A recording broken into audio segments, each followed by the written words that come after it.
कैसे तू चिन्हवा लागल फिकीर हो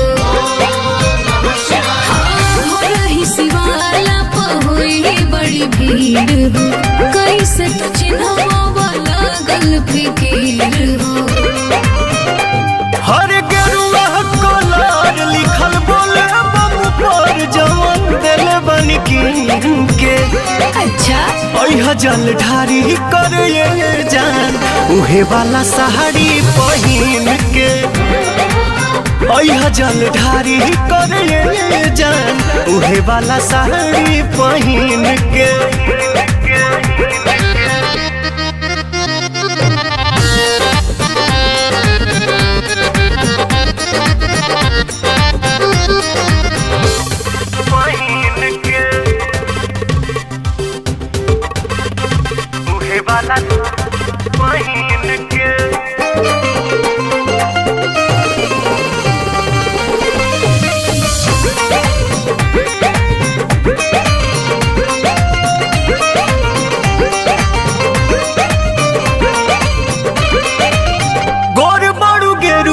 कलर तोहमे खोली कहली हटी करगरी चंदन के गोली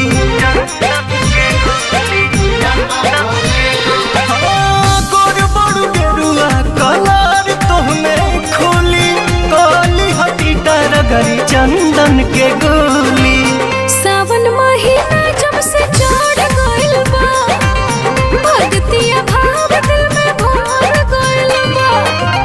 मंदिर के फेरी तू लगई है बच बेरी अपना नौरी पगीन के है जल ढारी करे ये जान उहे वाला साड़ी पहिन के अच्छा है जल ढारी करे ये जान उहे वाला साड़ी पहिन के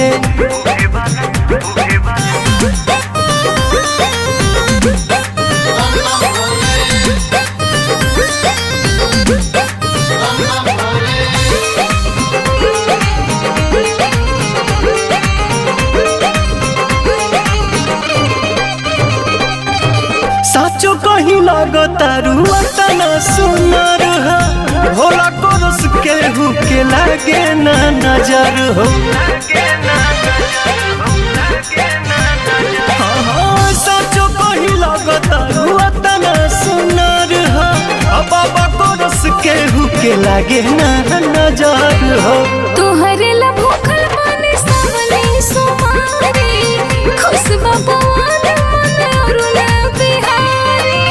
पाके आशीर्वाद रखी शिव जी के याद ना भूल शुभ दिन के ओह जल ढारी करे ये जान उहे वाला साड़ी पहिन के ठीक बा जी ओह जल ढारी करे ये जान उहे वाला साड़ी पहिन के ओके लागल फिकीर हो